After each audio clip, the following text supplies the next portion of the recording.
An old man sits on a wooden bench on the coast of a city called Ephesus. The sea is gray that morning.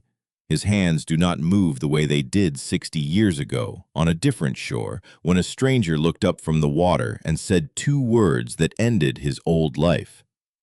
"Follow me." Everyone else who heard those words is dead now. Peter is dead. James, his own brother, is dead. The men who walked the dust roads of Galilee with him are gone, one by one, most of them killed for what they saw. He is the last one left. And he has a reed pen, a stack of papyrus, and one task before he dies: to write down what the others left out. So he writes. And as he writes, he does something strange, something almost no one would notice for 2,000 years. 98 times he reaches for a single word. He uses it more than any other writer in the entire Bible. It is the heartbeat of everything he puts on the page. And there is one other word. A word every other writer in the New Testament leans on. A word so common it would one day title half the theology ever written. And he refuses to use it. Not once. He leaves it on the floor every single time. You are going to want to know what that missing word is. Hold on to that. We will get to the word he would not say. But not yet. Because this is not a story about grammar. This is not a story about a dead language. This is not a story about counting words in an old book. This is a story about the most important question you will ever be asked, and the strange, deliberate way one old man spent the end of his life making sure you could not answer it the easy way. The man's name is John. The book is his gospel. And the word he used 98 times is the word believe. Not faith, not belief, not a thing you carry in your pocket and forget about, a verb, an action, something you do. Stay with me. Because once you see what he was doing, you will never read the most famous verse in the Bible the same way again, and you will not be able to look at your own life the same way either. 5 people are about to walk across these pages: a skeptic, a man who came in the dark, a father with a dying son, a man they threw out into the street, and a doubter who swore he would not believe a word of it. Watch what one verb does to each of them. So here is the thing you have to understand about that word. In the language John wrote in, the word is pisteuo, and pisteuo is a verb, not a noun. That sounds like a small thing to you. It is not a small thing. It changes everything. In English, you say a person has faith, like faith is an object, something you own. You can put it on a shelf next to your other beliefs and walk away from it for a week, and it just sits there, waiting, like a coat in a closet. John will not let you do that. There is no shelf in his gospel. There is no closet. There is only the verb. You cannot have pisteuo. You can only do it. And he is not casual about it. Out of every time that verb shows up in the entire New Testament, John uses nearly half of them himself, in one short book. He is not sprinkling the word in, he is hammering it, 98 times, like a man driving the same nail over and over because he is terrified you are going to miss the point. And John did not invent this idea on his own. He heard it from Jesus. There is a moment, halfway through the gospel, where a crowd has chased Jesus around a lake. They want to know how to please God. So they ask him the most natural religious question in the world. What must we do to do the works of God? Tell us the list. Give us the tasks. And Jesus gives them a one-item list. He says, "This is the work of God, that you believe in the one he sent." Sit with how strange that is. They asked for a job. He told them believing is the job. Not the thing you do before the real work starts, the work itself, the verb. So watch this verb walk into 5 lives. The first man does not want to believe anything. His name is Nathanael, and he is sitting under a fig tree in the heat of the day when his friend Philip comes running. "We found him," Philip says, "the one Moses wrote about, Jesus, from Nazareth." And Nathanael says the most honest thing anyone says in the whole first chapter. "Can anything good come out of Nazareth? You know this man. You have been this man, the one in the back of the room with his arms crossed, the one who has been disappointed too many times to get his hopes up again." Philip does not argue with him. He just says, "Come and see." Come and do something. Do not have an opinion. Walk over here." And as Nathanael walks up, before he says a word, Jesus looks at him and says, "Here is a real Israelite. There is nothing false in this man." Nathanael stops cold. "How do you know me?" he says. And Jesus says one sentence, "Before Philip called you, while you were under the fig tree, I saw you." That is all. One sentence about a private moment under a tree where Nathanael thought he was alone, and the skeptic with his arms crossed comes apart in an instant. "Rabbi," he says, "you are the Son of God. You are the King of Israel." He did not acquire a belief that afternoon. He did not pick up a doctrine and carry it home. He did something. In one heartbeat, the moment he realized he had been seen, he believed. The verb fired before his mind could catch up. But it gets stranger, because the next man is the exact opposite of Nathanael, and it takes him years. The next man comes at night. His name is Nicodemus, and he is not some skeptic in the back of the crowd. He is a Pharisee. He sits on the ruling council, the most powerful religious body in the nation. When Nicodemus walks into a room, people stand up.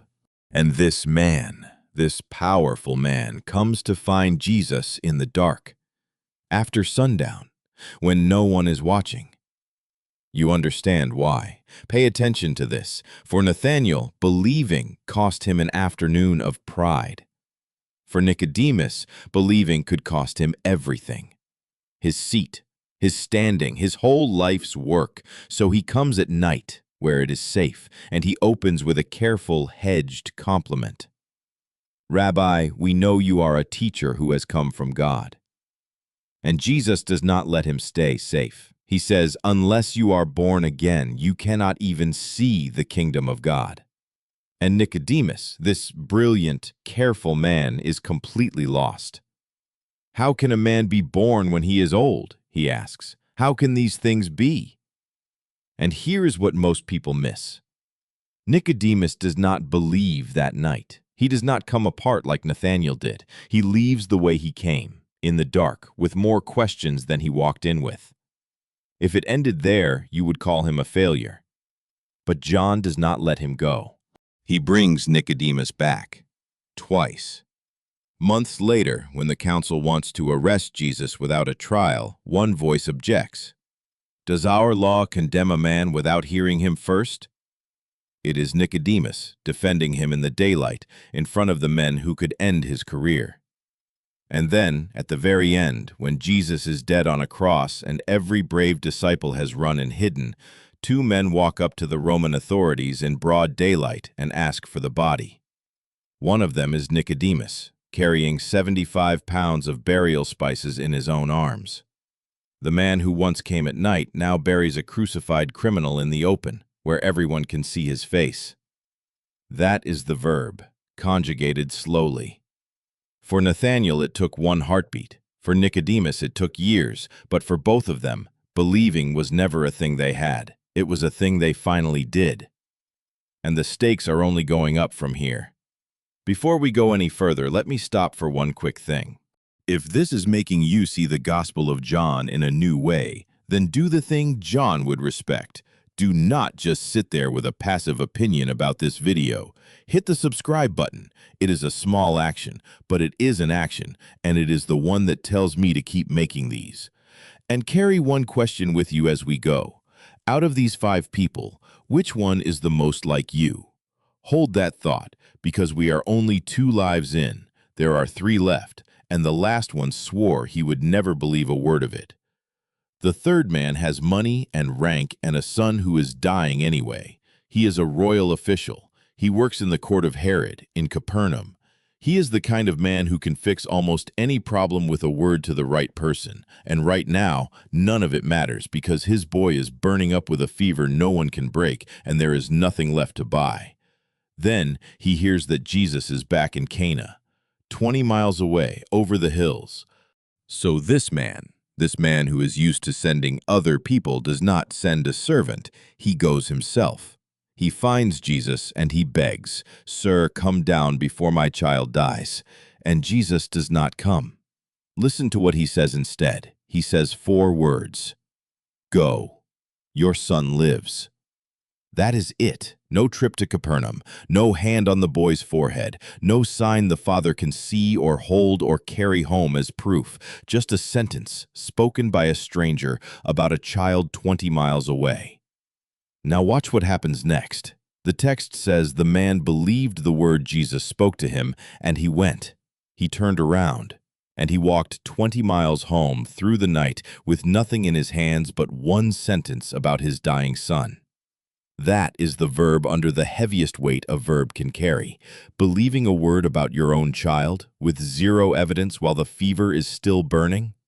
He did not have faith sitting safe on a shelf. He spent it with every step down that mountain road.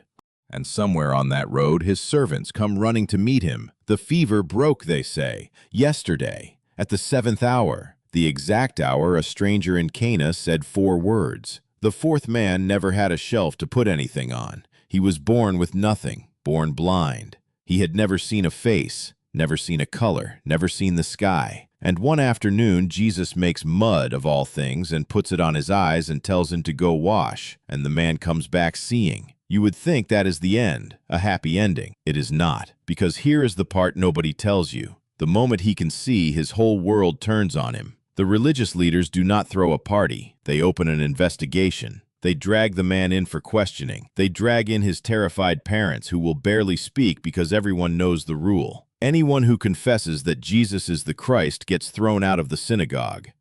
And in that world, being thrown out of the synagogue was not like skipping a service. It meant losing your community, your livelihood, your family's standing, your whole place in the world.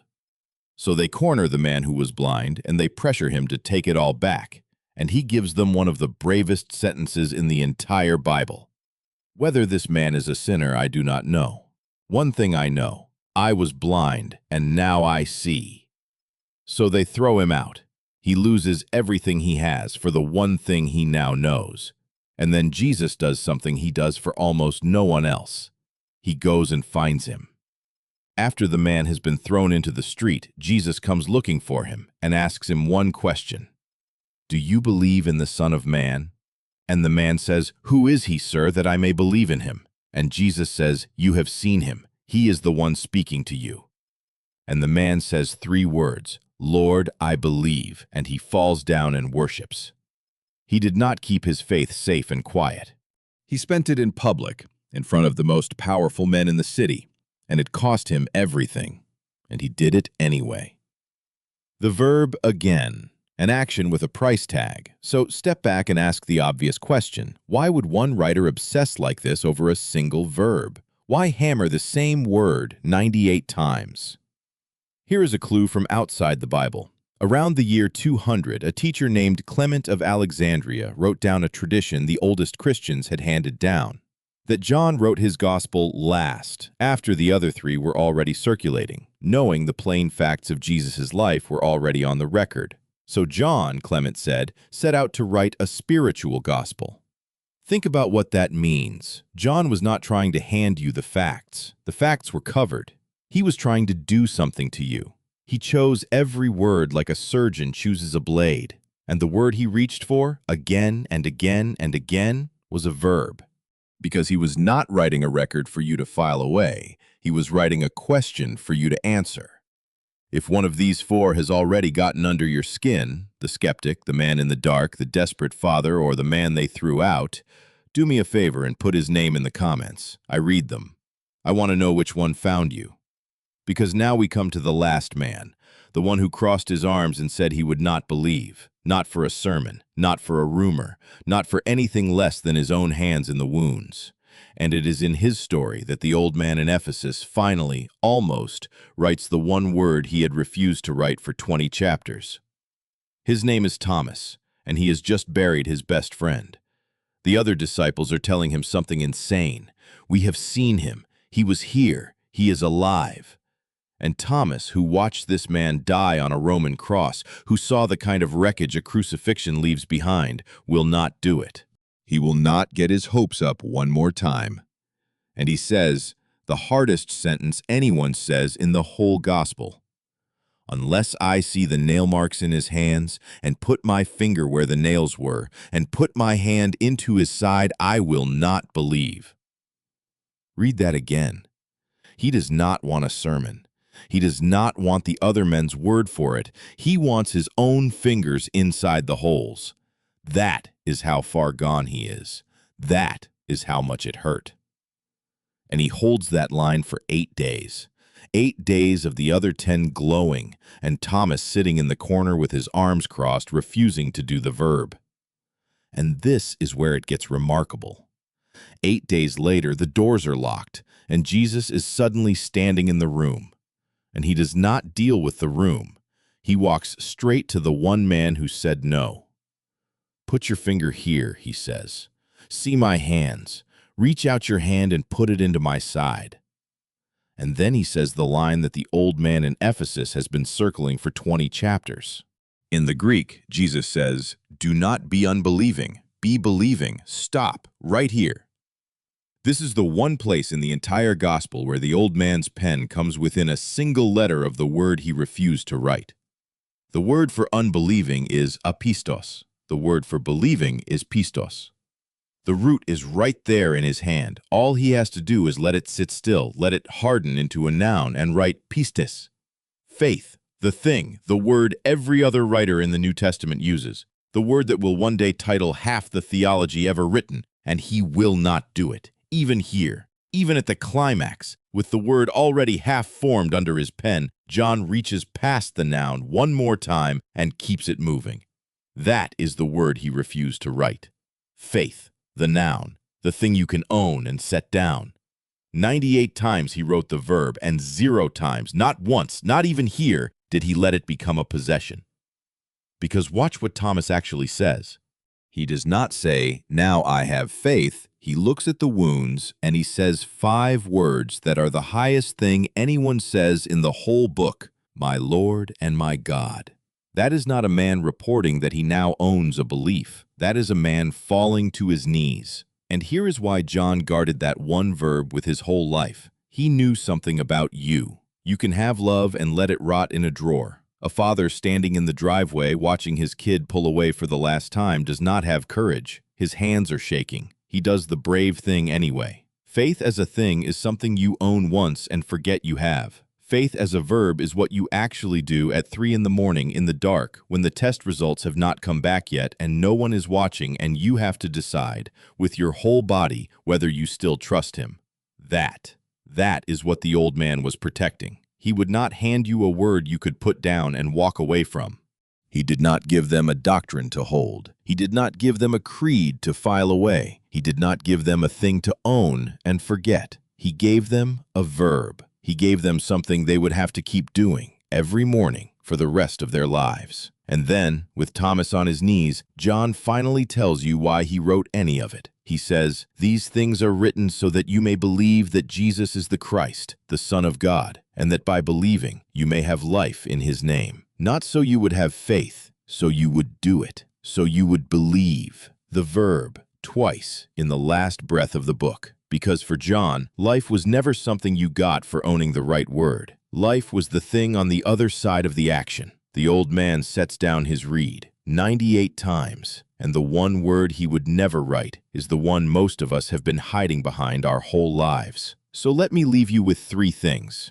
The first is just the fact, and you can check it yourself tonight. 98 times John wrote the verb believe. 0 times did he write the noun faith. That was not an accident, and it was not a quirk of his vocabulary. It was the most deliberate choice in the book. He spent the last years of his life making sure you could never turn believing into a thing you simply have. The second is what that means for you. You cannot store this. You cannot inherit it from your parents and leave it in a drawer. You cannot have believed once, 20 years ago, and call it done. A verb does not work that way. It has to be happening now, or it is not happening at all. The only faith John recognizes is the one you are doing today. And the third is the one I really want you to carry out the door. The same Jesus who walked across a locked room to find the one man who said no is not standing in front of you asking what you have. He is not auditing your beliefs. He is asking you the only question this whole gospel was ever written to ask. Not what do you have? What will you do with me right now? So tell me, Out of these five, the skeptic, the man in the dark, the desperate father, the man they threw out, and the doubter, which one felt the most like you? Put it in the comments. I read every one. The old man in Ephesus is gone now. The reed is dry, but the word he chose is still a verb. It still will not sit still, and it is still right now waiting for you to do it.